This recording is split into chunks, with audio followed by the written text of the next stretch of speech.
अब अगर आप इसी हैंडआउट के पेज नंबर जनाब आ जाए 3 के ऊपर, अगर आप पेज नंबर 3 पर आएंगे तो डेफिनेशन के बाद heading delivery nature of working papers, heading delivery nature of working papers, मैं इसको डिक्टेट करा रहा हूं। जिनके पास ये लिखा हुआ नहीं है, जिन्होंने नोट नहीं किया वो प्लीज नोट कर लें। मैं हैंडआउट के पेज नंबर 3 पे हूं, आइजा 230 है, हेडिंग है नेचर ऑफ वर्किंग पेपर्स। इसको नोट करें, मैं लिखवा रहा हूं, मैं आपको डिक्टेट कर रहा हूं, प्लीज नोट करें। नेचर ऑफ वर्किंग पेपर्स के अंदर 2 पॉइंट्स लिखाऊंगा आपको। पहला पॉइंट है, मैं लिखवा रहा हूं, ऑडिट डॉक्यूमेंटेशन शुड प्रोवाइड। अब 2 बातें, ऑडिट डॉक्यूमेंटेशन शुड प्रोवाइड, पहली बात लिखें, evidence of the auditors basis, evidence of the auditor's basis for a conclusion about the achievement, repeat, evidence of the auditor's basis for a conclusion about the achievement of the overall objective of the auditor। Repeat कर रहा हूं, audit documentation should provide. अब 2 बातें, पहली बात और दूसरी बात। पहली बात, evidence of the auditors basis for a conclusion about the achievement of the overall objective of the auditor. Number 2, an evidence that the audit was planned, an evidence that the audit was planned and performed in accordance with ISAs, an evidence that the audit was planned and performed in accordance with ISAs and applicable legal requirements। ये दूसरा point है, फिर repeat कर रहा हूं, an evidence that the audit was planned and performed in accordance with ISAs and applicable legal requirements। ठीक हो गया हजरात, ये हमने कवर कर लिया आइजा 230।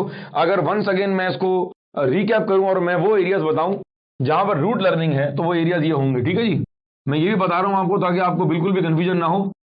रूट लर्निंग के एरियाज नोट कर लें अंडर आइजा 230। वर्किंग पेपर के एडवांटेज पूछ सकता है एग्जामिनर, एडवांटेज कहें, इंपॉर्टेंस कहें, बेनिफिट्स कहें, पर्पस कहें, एक बात है, repeat, advantage, importance, benefit, purpose of working paper rote learning का एरिया है, याद कर लेंगे आप। फिर एग्जामिनर पूछता है, बताएं वर्किंग पेपर के फॉर्म एंड कंटेंट किन फैक्टर्स पर डिपेंड करेंगे। Factors on which form and content of working papers depend, याद कर लेंगे आप। आगे चलें, वर्किंग पेपर के कंटेंट पूछता है एग्जामिनर। अगर सवाल को देखें, सवाल में लिखा हुआ है list the contents of working paper, ना उसने परमानेंट को क्लियर किया है ना उसने करंट को क्लियर किया है। अगर सवाल में कह रहा है वर्किंग पेपर के कंटेंट्स बता दें और परमानेंट और करंट में क्लेरिफिकेशन नहीं है, और अगर सवाल मिसाल के तौर पर 6 नंबर का है या 8 नंबर का है, तो आप दोनों के पॉइंट्स बराबर लिख दें, यानी आधे पॉइंट लिख दें परमानेंट के वर्किंग पेपर्स के कंटेंट्स और आधे लिख दें करंट के। ठीक है, तो ये एक और लर्निंग एरिया हो गया, कंटेंट्स ऑफ वर्किंग पेपर्स, जिसके अंदर दोनों आ गए, परमानेंट भी और करंट वर्किंग पेपर्स भी। ठीक है, रूट लर्निंग एरिया है। आगे चलें, वर्किंग पेपर के फीचर्स एग्जामिनर पूछता है, कह रहा है व्हाट आर दी एसेंशियल्स, मेरी बात सुनिएगा गौर से, what are the essentials slash qualities of a good working paper. हर कागज पर नाम होना चाहिए, ईयर होना चाहिए, सब्जेक्ट होना चाहिए, वर्किंग पेपर रेफरेंस होना चाहिए, ऑडिट टिक्स होने चाहिए, कंक्लूजन होना चाहिए, प्रोसीजर होना चाहिए, असर्शन होनी चाहिए। ये क्या है जनाब? ये है जनाब क्वालिटीज स्लैश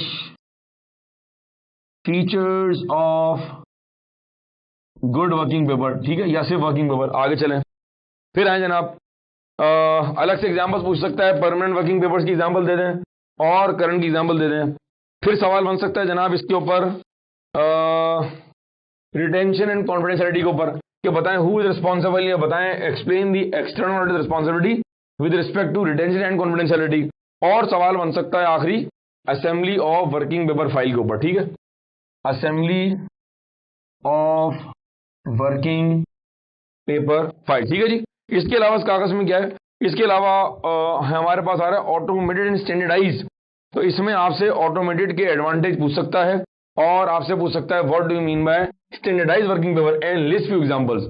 कहने का मकसद क्या है, पॉइंट क्या है, इस टॉपिक पर भी हमारे पास कोई सिनेरियो बेस्ड क्वेश्चन बनने की प्रोबेबिलिटी नहीं है। इसमें सवाल बनेगा थ्योरेटिकल, इसमें सवाल बनेगा थ्योरेटिकल, जहां आपने सिंपल नॉलेज को, अपनी चीजों को रिप्रोड्यूस करना होगा। और अगर बिलफर्ड इस टॉपिक पर सवाल बन जाए सिनेरियो बेस्ड, तो मैं फिर आपसे कह रहा हूं जो उसका जवाब होगा वो इन्हीं में से होगा, that answer would be theoretical. तो अगर हमें पॉइंट्स याद होंगे, अगर हमने रिटेन किए होंगे, तो हमें एग्जाम में लिखना आसान हो जाएगा। और एक और चीज, अगर मैं इसकी बताऊं आपको, ड्राफ्टिंग, अभी हम अगली वीडियो में कवर करने जा रहे हैं इसके पास पेपर्स, तो मैं ख्याल में वहां कवर कर लूंगा। ये मैंने आपको बताया वो एरियाज जहां पर आपने आइदर 230 में रूट लर्निंग करनी, advantage of working papers, factors on which form and content depends, contents of working papers both permanent and current, qualities and features of working paper, assembly of working paper, और आखिर में आ जाएगा हमारे पास automated and standardise working paper, जहां वो automated working paper के आपसे एडवांटेज भी पूछ सकता है। ठीक है जी, आई होप कि आपको बात समझ आई होगी।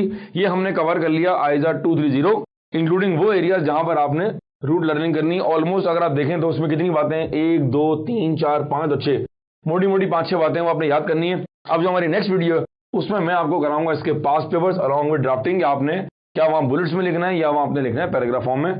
इसको एक बार रिकैप करें एंड वी मूव फॉरवर्ड।